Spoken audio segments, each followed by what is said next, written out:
नमस्कार दोस्तों, सृष्टि the future में आप सभी का स्वागत है। हम मानचित्र की अगली क्लास लेकर आए हैं। इससे पहले हमने आपके लिए मानचित्र की हर एक क्लास कराई है जो एग्जाम की दृष्टि से इम्पोर्टेंट है। जैसे हमने आपको उत्तरी अमेरिका, दक्षिणी अमेरिका, अफ्रीका, इन महाद्वीपों के बारे में बताया था। उसी क्रम में हम यूरोप महाद्वीप के बारे में आपको बता रहे थे। हमने पिछली 2 क्लासें 33 मिनट की, जिसमें यूरोप के प्रमुख सागर, नदियाँ तथा प्रमुख शहरों के बारे में अवगत कराया था। उसी क्रम में हम आज आपको आगे के लिए लेके चलते हैं। अब आइए हम शुरुआत करते हैं। जैसे हमने कल आपको यहाँ फ्रांस, इस शहर में, इस देश में आपको क्या कराया था? विभिन्न तरह की शराब के बारे में बताया था कि शैंपेन, बोर्डो कहाँ पर मिलती है। ये सब आपको हमने कहाँ बताया था? फ्रांस में बताया था। अब ये है फ्रांस। इससे आगे हम अब चलते हैं कहाँ पर? स्पेन में। तो सबसे पहले देखो, स्पेन की राजधानी क्या है? मैड्रिड। ठीक, स्पेन की राजधानी क्या है? मैड्रिड। अब ये स्पेन देखो, एक तरफ क्या है यहाँ पर? बिस्के की खाड़ी है, दूसरी तरफ क्या है? ये मेडिटेरियन सी, भूमध्य सागर है। यहाँ पर जिब्राल्टर जल संधि है। तो देखो यहाँ पर दो नदियां, यहाँ पर दो नदियां बहती हैं। ये एक तो है, ये पूरी एक नदी है, ये जो नदी है ये है ड्यूगो नदी। ठीक, और दूसरी आपकी नदी है यहाँ पर, ये जो नदी बह रही है ये एक दूसरे के समानांतर बहती है। ये टैगस नदी है। ये लिखा है टैगस और ये लिखा है ड्यूगो। ये जो दोनों नदियां हैं ये स्पेन से निकलती हैं और पुर्तगाल होते हुए कहाँ पर जाके गिर जाती हैं? ये अटलांटिक ओशियन में जाकर यहाँ पर गिर जाती हैं। अब देखो, ये जो ड्यूगो नदी है इसके तट पर ये दिख रहा है आपको पोर्टो। ये जो पोर्टो है ना, ये अच्छी शराब, मतलब पोर्टो किस्म की एक पोर्ट किस्म की एक शराब आती है, उसके लिए ये प्रसिद्ध है पोर्टो। ठीक, यहाँ पर भी क्या है? भूमध्य सागरीय जलवायु, तो यहाँ पर भी क्या होते हैं? अच्छे खासे मात्रा में अंगूर, जैतून, ये सब कुछ होता है।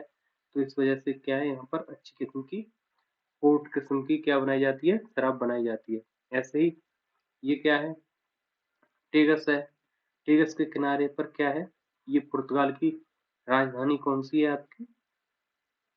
लिस्बन स्थित है। ये लिस्बन है। ये कहाँ? अटलांटिक ओशियन के तट पर ही है ये लिस्बन। तो देखो ये पुर्तगाल है। यहीं से सबसे पहले क्या है? भारत में लोग आए। सबसे पहली यूरोपियन कंपनी वहां से आई, इसी पुर्तगाल से आई। इन्होंने ही निमंत्रण दिया, ये सब यहीं से फिर भारत पर एक तरीके से अंग्रेजों की हुकूमत शुरू हो गई। तो लिस्बन किसकी राजधानी है? पुर्तगाल की। अब उसके बाद में क्या है? देखो ये एक इम्पोर्टेंट नदी ये है, ये इसका नाम है ग्वाटलक्विवीर। ग्वाटलक्विवीर ये एक नदी है। ये कार्डिज है, कार्डिज शहर है। तो यह पूछेगा कार्डिज शहर कहाँ है? तो यहाँ है। यहाँ पर एक विशेष किस्म का कॉर्क ओक नाम का पेड़ पाया जाता है, उसके निर्यात यहाँ से किया जाता है। अब ये जो है यहाँ पर एक, ये देखो ये है ना, ये क्या है? सैबिल्ला या सैबली। ये क्या है? सैबिल्ला या सैबली। ये जो है ये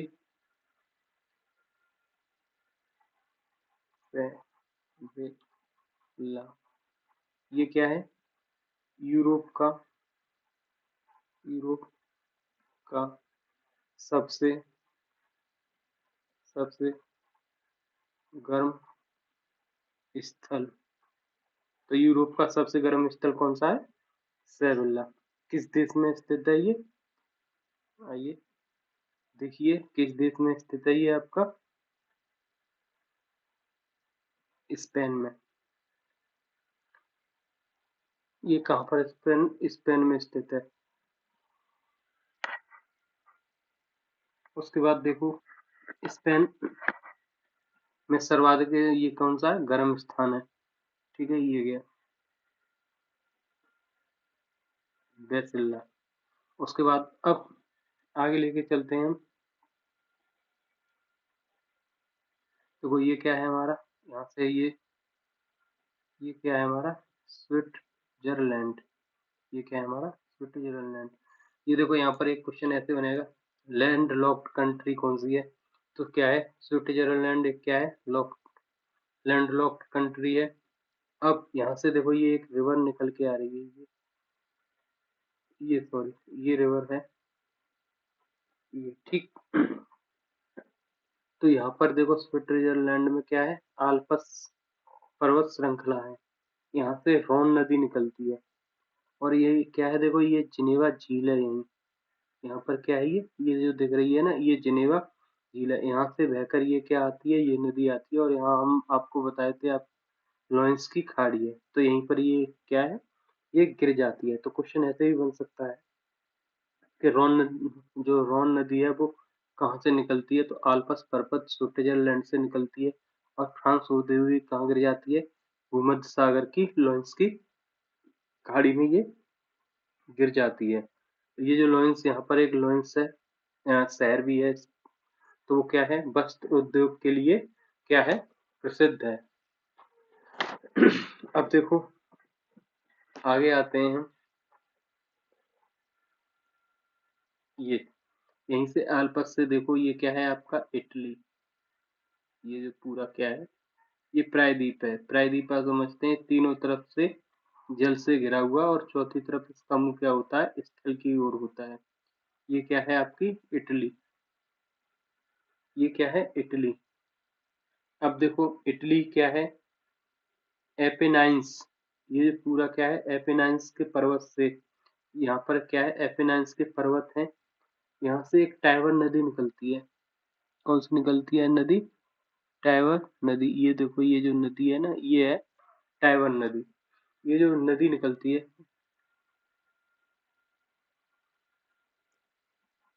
टाइबर नदी, इस पे क्या है, जो इटली है उसकी राजधानी क्या है, रोम स्थित है, रोम, ठीक। कैपिटल ऐसे लिखे, शॉर्ट नोट ऐसे ही बनाए। तो कैपिटल रोम किस नदी के पर स्थित है, टाइबर नदी के तट पर स्थित है।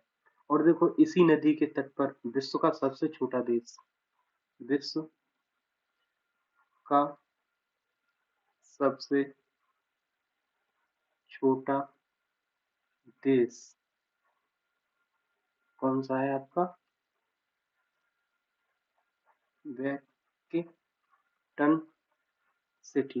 देखो ये क्या है, ये जो शहर है ना, ये पॉप, जो यहाँ के ईसाई धर्म गुरु होते हैं, उन्हें पॉप बोलते हैं, वो रहते हैं। तो ये यहाँ की जनसंख्या 1000 के लगभग है। ये देश के अंदर एक देश है, ठीक है। तो ये भी किसके नदी के किनारे पर स्थित है, टाइबर नदी के किनारे पर स्थित है।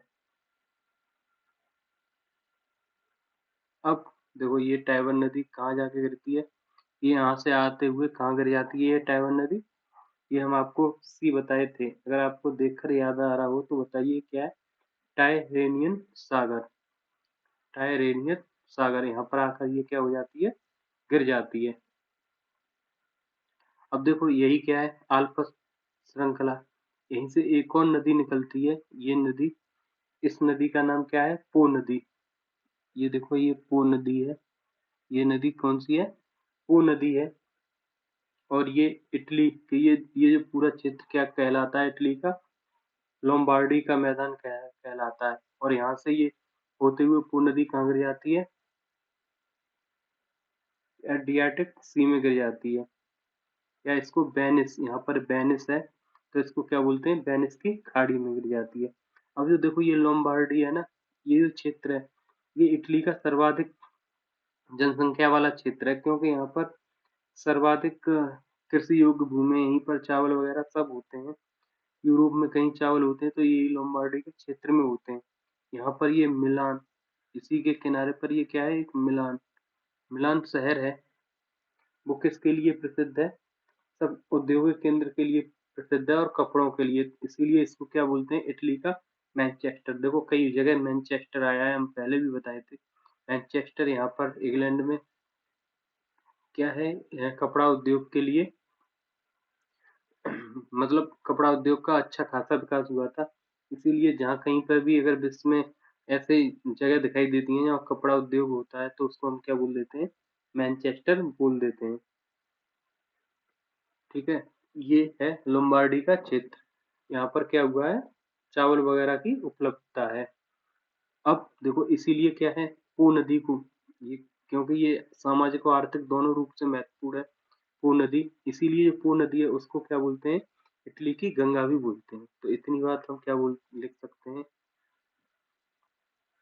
ये जो क्या है, पो नदी, पो नदी कहाँ से निकलती है आपकी, आल्पस पर्वत, आल्पस पर्वत। अब देखो क्वेश्चन भी पूछ लेते हैं, आल्पस पर्वत कहाँ है, तो कहाँ पर है, स्विट्जरलैंड में। ठीक है, यहाँ से कौन सी नदी निकलती है, पो नदी, इसे क्या बोलते हैं, इटली की गंगा। तो क्वेश्चन पूछेगा इटली की गंगा किसे बोलते हैं, तो किसे बोलते हैं, पो नदी को। गिरती कहाँ पर है ये, वेनिस की खाड़ी,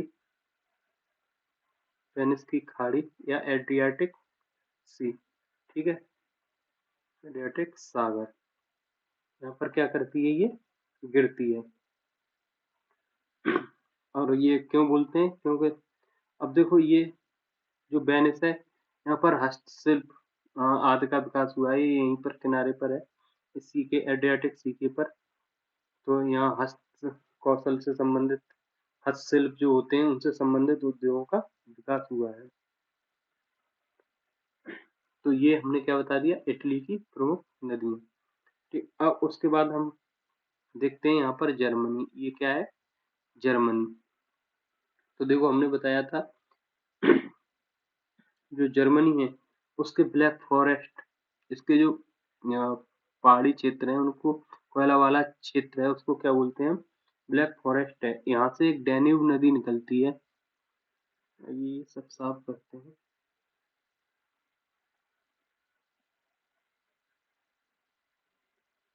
डैन्यूब नदी निकलती है जो ऑस्ट्रेलिया, ऑस्ट्रिया, ये क्या है, ये जो नदी है, ये कौन सी नदी है, डैन्यूब नदी। ये कहाँ पर प्रवेश करती है, ऑस्ट्रिया में प्रवेश करती है। ठीक, प्रवेश करती है इस नदी के तट पर। कैपिटल क्या है, वियना, ऑस्ट्रिया की राजधानी क्या है, वियना, ये स्थित है, ये गई। ठीक है, वियना स्थित है। ये भी ऑस्ट्रिया कैसा, एक कैसा देश है ये लैंडलॉक कंट्री है, ये देखो आप कैसी है, स्थल अवरुद्ध भूमि है। तो हमारी मतलब जो डैन्यूब नदी है वो कहाँ से निकलती है, जर्मनी के ब्लैक फॉरेस्ट से निकलती है। और ऑस्ट्रिया की राजधानी क्या है, वियना, इसी पर स्थित है यह नदी। देखो अब ये नदी है ना, ये स्लोवाकिया, ये गई स्लोवाकिया। ठीक, स्लोवाकिया और हंगरी की सीमा, स्लोवाकिया और ये क्या है, हंगरी। तो देखो ये भी, स्लोवाकिया भी कैसा देश है, ये भी स्थल अवरोध देश है। और ये भी, हंगरी भी कैसा है, ये भी कैसा देश है आपका, स्थल अवरुद्ध है। यहाँ की राजधानी क्या है, बुडापेस्ट। हंगरी की राजधानी क्या है, ये कई बार पूछी गई है, बुडापेस्ट है। और ये हंगरी के मैदान में यहीं से क्या कर जाती है, प्रवेश कर जाती है। और ये इसकी जो हंगरी की राजधानी बुडापेस्ट है, ये किसके उस पर स्थित है, किस नदी के तट पर स्थित है, तो ये भी इसी डैन्यूब नदी के तट पर स्थित है। अब देखो ये जो आपका ये हंगरी है, इसका जो समशीतोष्ण घास के मैदान है उनको क्या बोलते हैं हम, पुछताछ बोलते हैं। क्या बोलते हैं, पूछताछ। चलो एक ये इम्पोर्टेंट चीज है, इसको हम क्या है, नोट डाउन कर लेते हैं। तो डैन्यूब नदी कहाँ से निकलती है, ब्लैक फॉरेस्ट, फॉरेस्ट, हाँ, जर्मनी। देखो ये एक और बात लिख लो, ये क्या है, 10 देशों से होकर गुजरती है, यूरोप के 10 देशों से गुजरती है, से गुजरती है। इसी क्रम में ये कहाँ जाती है, इसके कौन सी नदी? ऑस्ट्रिया। ऑस्ट्रिया की कैपिटल क्या है? वियना। वियना स्थित है। ये स्लोवाकिया। कहाँ पे? स्लोवाकिया। स्लोवाकिया किया और हंगरी की सीमा। और हंगरी की सीमा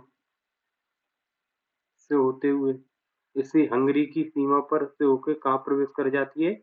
हंगरी में। और हंगरी में प्रवेश कर जाती है तो हंगरी की राजधानी क्या है? बुडापेस्ट। इसी नदी के किनारे पर है, ठीक।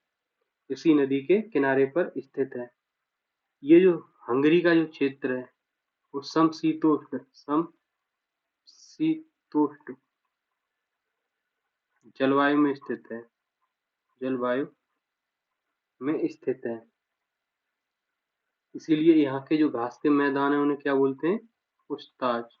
तो क्वेश्चन पूछा जाता है, ये कई बार पूछा गया है। जो हंगरी के घास के मैदान है उनको क्या बोलते हैं हम? पुछताछ बोलते हैं। डैन्यूब नदी क्या है? ये जो डैन्यूब नदी है, आइए देखते हैं।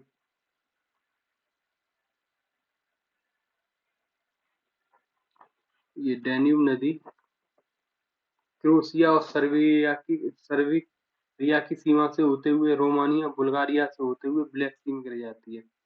देखो हंगरी, ये हंगरी है, ठीक। हंगरी के बाद ये क्या है? क्रोएशिया। ये भी क्या है? ये स्थल अवरुद्ध नहीं है क्योंकि इसकी सीमा यहाँ पर एड्रियाटिक सी में आगे लगती है। उसके बाद में ये कहाँ जाती है? सर्बिया। ये जो क्षेत्र है ये आपका सर्बिया का क्षेत्र है, यहाँ से होते हुए ये यहाँ पर भी आती है। उसके बाद में क्या है? ये बुल्गारिया। ये क्या है आपका? बुल्गारिया। देखो ये रोमानिया और इसके बॉर्डर को टच करते हुए ये कहाँ गिर जाती है? आपके ब्लैक सी में गिर जाती है। तो लगभग लगभग ये क्या है? और इसका अपवाह क्षेत्र किससे संबंधित है? इसका अपवाह क्षेत्र यूक्रेन से भी संबंधित है। तो ये बुल्गारिया से होते हुए रोमानिया से होते हुए कहाँ गिर जाती है? ये आपकी गिर जाती है। देखो बुल्गारिया की राजधानी क्या है? सोफिया। ये भी याद रख लेना। अब रोमानिया और बुल्गारिया से होते हुए कहाँ गिर जाती है? ब्लैक सी में गिर जाती है। ये इसका संबंध अपवाह क्षेत्र, यहाँ से भी कोई नदियां आती हैं, कई नदियां आती हैं तो वो क्या है? इस नदी में आके मिल जाती हैं, तो ये पूरा क्या हो जाता है? अपवाह क्षेत्र। ऐसे समझिए कोई जो नदी होती है ऐसे, तो अगर उसमें नदियां कई एक आके मिले तो ये जब इतना जो क्षेत्र कवर करती है वो उसका क्या कहलाता है? अपवाह क्षेत्र कहलाता है, ठीक। तो ये यूरोप की कैसी है? डैन्यूब नदी क्या है? दूसरी सबसे बड़ी नदी है। तो ये यहाँ पर लिख लें, दूसरी बड़ी नदी। नदी कहाँ की? यूरोप की। यूरोप की दूसरी बड़ी नदी कौन सी है? डैन्यूब नदी यहाँ की दूसरी बड़ी नदी है। अब देखो यहाँ पर घास के मैदान है, इसीलिए इस नदी को क्या बोलते हैं? Green river. तो क्वेश्चन पूछ लेगा निम्नलिखित में से किस नदी को ग्रीन रिवर बोलते हैं? तो किसे ग्रीन रिवर बोलते हैं? Green river. तो डैन्यूब नदी को क्या बोलते हैं? ग्रीन रिवर बोलते हैं। और ये जो कितनी है, कितने देशों से होकर बहती है? यूरोप के 10 देशों से होकर बहती है। सर्वाधिक देशों से बहने वाली नदी का नाम बताइए, तो कौन सा है आपका? डैन्यूब नदी। तो देखो ये कहाँ पर आके गिर जाती है? ब्लैक सी में आकर गिर जाती है। देखो ये आपका सोफिया बुल्गारिया की राजधानी है, ठीक है। तो ये चीजें आप क्या है? याद रखें। तो देखो इतने देश हमने क्या है आपको एक तरीके से कवर करवा दिए। अब देखो, अब हम आगे की तरफ ले चलते हैं आपको। इसमें रूस की तरफ। अब देखो रूस क्या है? देखो ये क्या है? डॉन रिवर। तो यहाँ पर हमने आपको बताई थी एक डोनेट रिवर है, जो क्या है यूक्रेन में बहती है। डोनेट रिवर यहाँ पर कोयला क्षेत्र के लिए, तो ये डोन की एक सहायक नदी थी, डोनेट। तो ये कहाँ पर आके गिरती है आपकी, इसमें अजोव सागर में आकर गिर जाती है। अब देखो, अब उसके बाद में हम आपको लेके चलते हैं वोल्गा रिवर। ये क्या है आपकी, ये जो रिवर दिख रही है नहीं आपकी, ये कौन सी है, वोल्गा रिवर। ये यूरोप की सबसे लंबी नदी है। तो देखो, डॉन, डॉन कहाँ की नदी है, डॉन नदी कहाँ की है, रूस की नदी है, रूस की नदी। दूसरा क्या है आपका, वोल्गा। वोल्गा नदी कहाँ की है, ये भी आपकी कहाँ की है, रूस की नदी है, रूस की नदी है। और ये कहाँ पर गिरती है, अच्छा ऐसे समझिए, ये क्या है, यूरोप की, यूरोप की सबसे लंबी नदी है, सबसे लंबी नदी।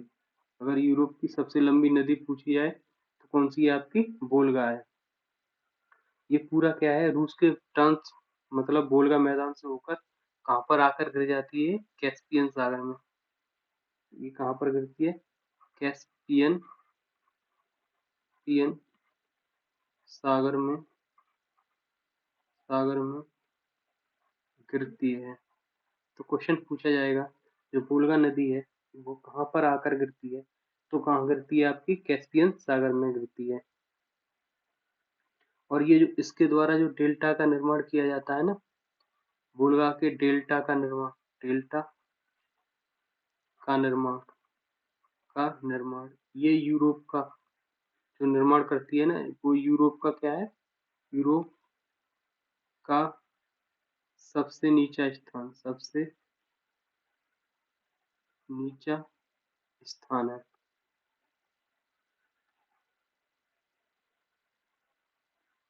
और ये जो नदी है ना, यहाँ पर क्या है, ये तेल खनिज भंडार से की दृष्टि से भी इम्पोर्टेंट नदी है। तो देखो, वोल्गा नदी कहाँ पर बैठती है आपकी, ये वोल्गा नदी आपकी, ये यूरोप में, ये सॉरी, इसमें बहती है ये इधर नहीं जाती।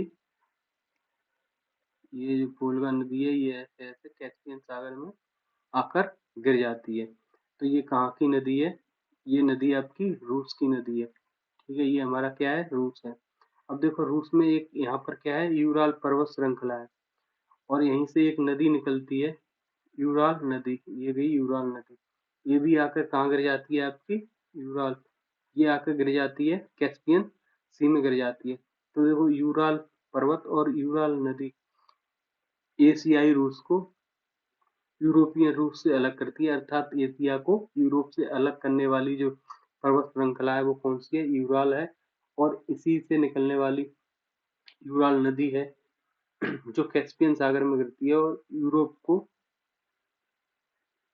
को एशिया का प्राकृतिक विभाजन प्रदान करती है। तो देखो, आओ इसको हम नोट डाउन कर लेते हैं, यूराल पर्वत, यहाँ से कौन सी नदी निकलती है, यूराल नदी निकलती है, यूराल नदी निकलती है। और ये नदी कहाँ गिरती है, कैस्पियन सागर में, कैस्पियन सागर में। कैस्पियन सागर को क्या बोलते हैं, विश्व की सबसे बड़ी पानी की झील, ये भी है। तो यूराल में गिरती है, वो कैस्पियन में गिरती है। अब जो यूराल और यूराल पर्वत हैं वो क्या करते हैं, इनका काम क्या है, एशिया को, देखो माइनस लगा दे तो समझ लो, यूरोप से अलग करना। एशिया को किससे अलग करती है, यूरोप से ये अलग करती है। तो देखो, आज की क्लास में हम इतना ही रखते हैं। इसके बाद हम आपको यूरोप के विभिन्न पर्वत, ठीक, और ये पर्वत और आइसलैंड, इनके बारे में अवगत कराएंगे। और रूस को हम अलग से एक स्पेशल, रूस की और जो भी बातें हैं जैसे ट्रांस साइबेरियन रेल वगैरह है, उन सब के बारे में हम आपको विधिवत तरीके से बताएँगे। आप ऐसे ही हमारी क्लास देखते रहिए। Thank you.